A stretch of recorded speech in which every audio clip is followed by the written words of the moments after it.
આજે આપણે શીખીશું ઘઉં ચોખાના પાપડ, જે વર્ષો પહેલાં આપણા મમ્મી કે દાદી બનાવતા હતા ખીચિયા પાપડ. એ આજે આપણે ઓરિજિનલ કઈ રીતે બને છે એ જોઈશું. આ ઘઉં ચોખાના એકદમ પતલા પાપડ આપણે તળીને ખાઈ શકીએ છીએ, શેકીને પણ ખાઈ શકીએ છીએ. આ પાપડ જો આપણે તેલમાં તળીશું તો એકદમ બનીને મોટો થશે અને એકદમ પોચો પણ બનશે. તો આપણે આ ઘઉં ચોખાના પાપડ કઈ રીતે બને છે એ જોઈ લઈએ. તો અહીંયા મેં 4 કિલો ચોખા લીધા છે, જે કે આપણે ખીચડીના ચોખા કહીએ છીએ, કે જે થોડા જાડા ચોખા આવે એ લીધા છે. અને 1 કિલો મેં ઘઉં લીધા છે. આ આપણું માપ છે. જો તમારા ચોખા 4 કિલો હોય તો 1 કિલો આપણે ઘઉં લઈશું અને એને એકદમ બારીક પીસી લેવાનું છે. અહીંયા આપણે 5 કિલો પાપડ કરવાના હોય તો 500 સાબુદાણા નાખીશું. અહીંયા હું આ 5 કિલો લોટના 2 વખત પાપડ બનાવીશ, એટલે કે આ બધું એકસાથે ખીચું મારાથી ન થાય, એટલે હું એના 2 વાર બનાવીને કરીશ. તો અહીંયા મેં 250 સાબુદાણા 2 કલાક પહેલાં જ પલાળી લીધા હતા. અને હવે આપણે એક મોટા તપેલામાં પાણી મૂકીશું અને એમાં આપણે સાબુદાણા નાખીશું. જો આપણે પાપડ બનાવવાના હોય તો ઓછામાં ઓછા 2 થી 3 કલાક સાબુદાણા પલાળેલા હોવા જોઈએ. 2 ચમચી અજમા નાખીશું. અહીંયા તમે તમારી ચોઈસનું અજમા કે જીરું અથવા તો આદુ મરચાંની પેસ્ટ એ નાખીને પાપડ બનાવી શકો છો. અહીંયા મેં ખાલી અજમા નાખ્યા છે. અજમા નાખીને આપણે ગેસ એકદમ મીડિયમ રાખીશું અને ઢાંકીને થોડી વાર ઉકળવા દઈશું.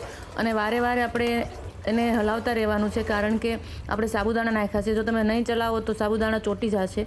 એટલે આપણે જ્યાં સુધી સાબુદાણા પાણી કલર ન થાય ત્યાં સુધી આપણે એને ચલાવતા રહીશું અને આમ જ પાણી ઉકળવા દઈશું. આપણું પાણી ઉકળીને અડધું થઈ જાય એટલે આપણે એમાં મીઠું નાખીશું. અને 5 કિલો લોટમાં આપણે 50 ગ્રામ પાપડીઓ ખારો નાખવાનો છે. તો અહીંયા મેં અડધાથી ઉપર ખારો નાખ્યો છે. અને હવે હું ગેસ બંધ કરીને તપેલું નીચે લઈને ધીરે ધીરે પેલો જે દળાવેલો આપણો ચોખા ઘઉંનો લોટ હતો એ નાખતા જઈશું અને એક લાકડાથી કે વેલણથી આમ ચલાવતા રહીશું. આ ગરમ કરેલા પાણીમાં જેટલો લોટ સમાય એટલો આપણે થોડો થોડો નાખતા જઈશું અને એકદમ નરમ ખીચું બનાવી લઈશું. આપણા ખીચડિયા ચોખા છે એટલે આપણે થોડું નરમ રાખીશું ખીચું, કેમ કે ચોખા થોડાક પાણી ચૂસી જતા હોય છે. આવી રીતે મારું અહીંયા ખીચું બનીને એકદમ તૈયાર થઈ ગયું છે. જો આપણે એને એક સરખું ચલાવીશું તો એમાં લમ્સ નહીં પડે, એટલે કે એમાં દાણા દાણા જે લોટ હોય એ નહીં થાય અને સરખું ખીચું બનીને તૈયાર થશે. હવે આપણે ખીચાને બાફી લઈશું.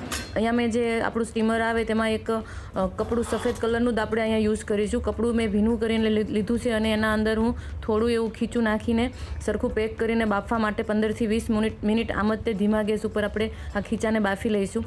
અહીંયા આપણે કોઈ કલરવાળું કપડું નથી લેવાનું. જો તમે કલરવાળું કપડું લેશો તો તમારા પાપડ કલરવાળા થશે અને ખીચું ખરાબ પણ થશે.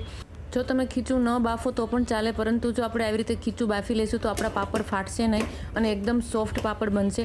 થોડું પણ ખીચું કાચું રહ્યું હશે, લોટ કાચો હશે તો આ બાફવાથી એ પણ બફાઈ જશે અને આપણા પાપડ એકદમ સોફ્ટ થશે. અહીંયા મારું ખીચું બફાઈને તૈયાર થઈ ગયું છે. તો હવે હું એને એક જાડી થેલીમાં લઈ લઈશ અને એક સરખું મસળી લઈશ. અહીંયા આપણે તેલ ખૂબ જ ઓછું વાપરવાનું છે. જરૂર પડે તો જ તેલ વાપરીશું, કેમ કે આ પાપડ આપણે આખું વરસ રાખતા હોઈએ છીએ. જો આપણે તેલનો વધારે પડતો યુઝ કરીશું તો આ પાપડ તેલની વાસ આવશે.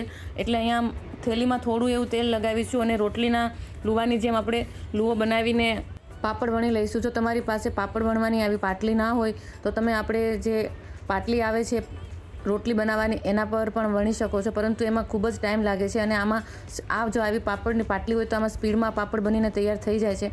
અહીંયા મારી પાસે આ પાપડની પાટલી છે તો 1 સેકન્ડમાં મારો પાપડ બનીને તૈયાર છે અને એકદમ પતલો પાપડ બનીને તૈયાર થઈ ગયો છે. અહીંયા મેં આવી રીતે બધા જ પાપડ બનાવી લીધા છે અને એક કપડામાં સૂકવવા માટે મૂકી દીધા છે. આ પાપડ આપણે આખો દિવસ તડકામાં સૂકવવાના છે. જો તમને ન સુકાયા હોય એવું લાગે તો તમે બીજા દિવસે પણ તડકામાં નાખવાના પાપડ, કેમ કે આપણે આખું વરસ આ પાપડ તો સારા ન રહે. જો સારી રીતે સૂકવેલા હશે તો આખા વરસ પાપડને કાંઈ નહીં થાય. અહીંયા મારા પાપડ બનીને તૈયાર છે. અને જ્યારે તમારા પાપડ બનાવ્યા પછી 5 થી 6 કલાક થાય એટલે કે પાપડ થોડા આવી રીતે અડધા સુકાઈ જાય એટલે આપણે એને આમ ફેરવી નાખીશું, એટલે કે આને ઉલટ કરી નાખીશું અને આ પાપડ આપણા બિલકુલ ફાટશે નહીં. અહીંયા જો તમારે પાપડ બનાવવાના હોય તો ચોખા તમારે જૂના નથી લેવાના. આપણે નવા ચોખાના જ પાપડ બનાવીશું, જેથી કરીને આપણા પાપડ ન ફાટે.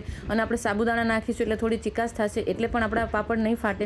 અહીંયા મારા પાપડ બનીને એકદમ તૈયાર થઈ ગયા છે અને આખો દિવસ મેં તડકે રાખ્યા તો એકદમ સુકાઈને પણ સરસ થઈ ગયા છે. હવે આપણે આ પાપડ ખાવા માટે એકદમ તૈયાર છે. આ પાપડ તમે તળીને કે શેકીને ખાઈ શકો છો. ખાવામાં ખૂબ જ પોચા, નરમ અને ટેસ્ટી લાગે છે. દાળ ભાત સાથે, કઢી ખીચડી સાથે કે શાક રોટલી સાથે પાપડ ખૂબ જ ખાવાની મજા આવે છે.